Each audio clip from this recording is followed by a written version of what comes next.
So hello my dear friends, welcome back. Welcome to your channel Cooking Astrology. First of all, I would like to thank all of you for subscribing my channel and liking my videos. Thanks a lot. So let's continue our journey, our discussion of planets through Navamsa Chart in Vedic Astrology.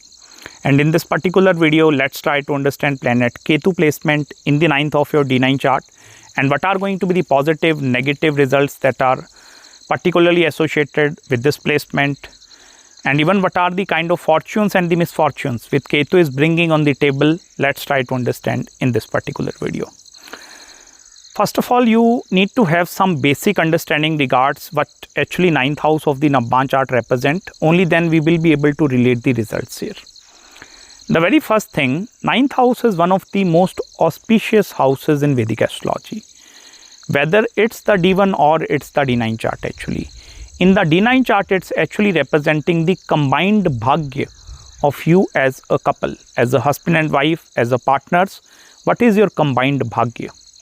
And this is also the house which will eventually help you in the sustenance of your relationship, sustenance of your marriage into the longer duration of the time.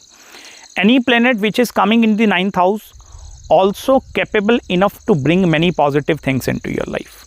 Because this is the house which actually have the capacity to soak up all the adverse case scenarios, okay, whatever the adversities that are in your life, this 9th house have the capability to soak them up and then try to protect you or create some positive outcome out of that area.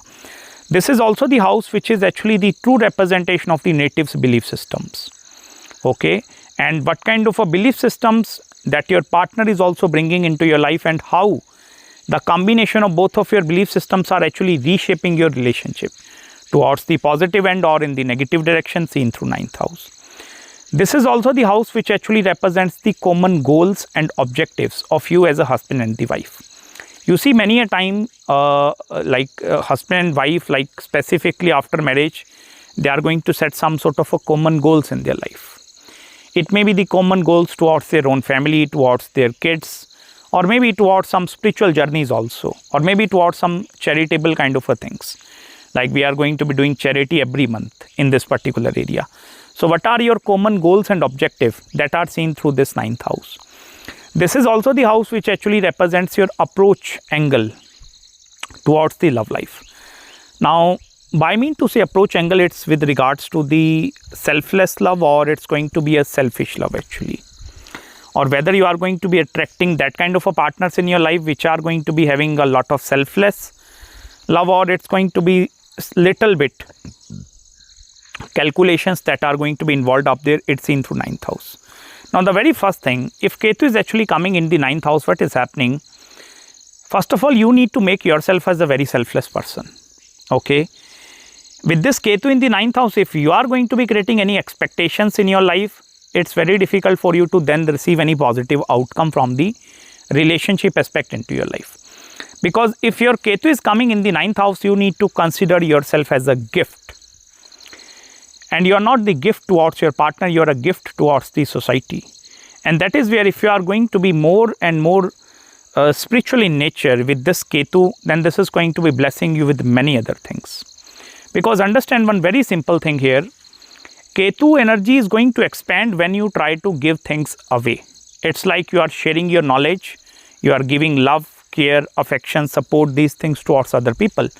So as soon as you are projecting your energy in the outward direction or you are giving something away, there is certain vacuum which is created, emptiness. And then this emptiness is going to be filled with the new objects into your own life. Specifically, depending over where the sign of Scorpio posited in the D1 chart, it may be, for example, the sign of Scorpio is posited in the 9th house or maybe 10th house of the career actually. So, wherever the sign of Scorpio is posited from that particular area, because it's co-ruled by the Ketu along with Mars, okay, it means from that particular area, from that sign of Scorpio, the major transformations are eventually going to be coming into your own 9th house. And if you want to go more from the predictability standpoint of view, like okay, in which year I'm going to be witnessing these kind of changes in my life, it's actually the age of 48th year. Because that is where the planet Ketu is getting fully matured in Vedic astrology.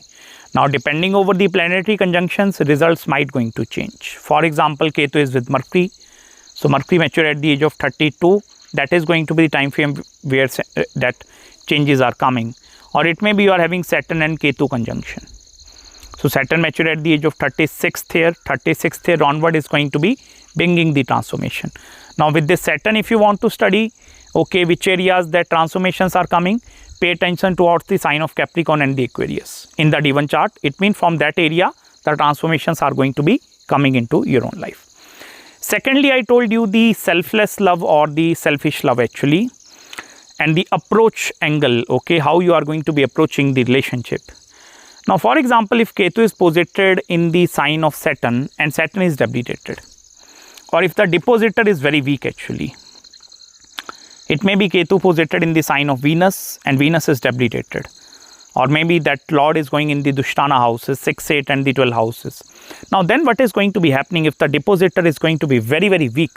Ketu will not be able to gather enough urja and energy inside him, inside this planet to actually create something positive. Then what is going to be happening if in the initial stages of their life, suppose they tend to become more of a selfless person, or they tend to start giving their love, care, affection, support, these things towards other people, and suppose they are not receiving any of these things back into their life. Now, if Ketu is in the Dushtana or the depositor is in the Dushtana houses or is afflicted in the Kundali, what is happening? In the longer duration of the time, these people, they will not be able to trust over any other person. So, trust issues are going to be coming. Even that these people then, they become very judgmental also. Like suppose in the first relationship, they have opened themselves up very easily. Like, okay, look, my life is an open picture and you can read me. There is nothing to hide. Okay, suppose their mindset is like that. But as soon as they are receiving some sort of a setbacks and Ketu dignity is very weak, okay, deposit is very weak, then these people are going to be like retaliate back actually. Or they tend to become very judgmental in nature. Like where these people not be able to trust the second time. Okay, and they are also the people, they become then, okay, I believe I'm not meant for this part, so I will stay away from that part. I will not go into the relationship. And that is where the more adhyatmic side of this Ketu is also coming in the picture. I have seen many spiritual saints and the sadhus actually with this Ketu. Many grihasth people actually, they are married, but still from the inside they are not present in the marriage. They are having their kids, but not physically they are present, okay, they are providing for their family, but mentally these people are absent actually. I have seen many females also that are living a very sadhvi kind of a lifestyle, okay, they are present, having the kids, having the husband, but not be able to like feeling that sense of attachment from that particular area. So, not be able to feel the sense or creating any senses, that is also connected with this Ketu. One more important thing, there is going to be good financial aspect which is also connected with this Ketu in the 9th actually. Because understand one thing here, Ketu is a malefic graha, it's not a positive planet, okay. Rahu and Ketu axis, it's a negative energies. Ketu is even co-ruled by Scorpio, it's also the negative association is going to be happening. So, Ketu energy is actually going to be somewhat on the malefic side. So, if I will tell you, Ketu is forming strong connection, and if the depositor of the Ketu is forming connection with the money and wealth houses, or if in the D1 chart your Ketu is forming connection with the money and wealth house lord, okay, maybe Ketu conjunction with the 2nd house or with the 11th house, then what is happening, these people are actually very secretive when it comes to their money. Like from the outside, they are going to be pretending like that I'm not having any money in my pocket. I'm not interested in the money. But if you go deep inside in their bank accounts, there's a hell lot of money.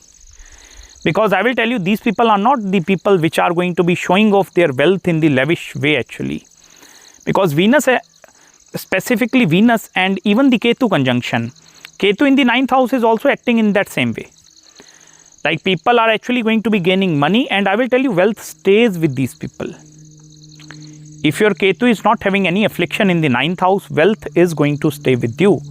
There is a blessings of goddess of wealth which you can see with Ketu in the 9th house. Even in the D1 chart also. If for example your Ketu is all alone in the 9th house, although this will create conflicting situations in the belief systems, okay. like your belief systems are not going to be matching with the rest of the population, but this planet actually have the capability to bring something fruitful, something positive into your own life. And the wealth aspect is specifically going to be connected with this Ketu into your own life. Overall, I will tell you, Ketu in the 9th house is one of the best placements in the D9 chart actually. Yes, depending over the planetary conjunction, the results might going to change, and that is where you need to start accessing this subject from Vedic astrology from the whole perspective rather than solely relying over one single placement, okay? But overall, it's a very fantastic placement. So I hope you have gained some deep insights with regards to Ketu in this video with me. Regarding any queries, any consultations, okay, regarding marriage, career, business, or any other spiritual consultation, so don't hesitate to get in touch with me. I will try my best to get back to you as soon as possible. Make sure to subscribe my channel below, hit the like button if you really enjoyed this video.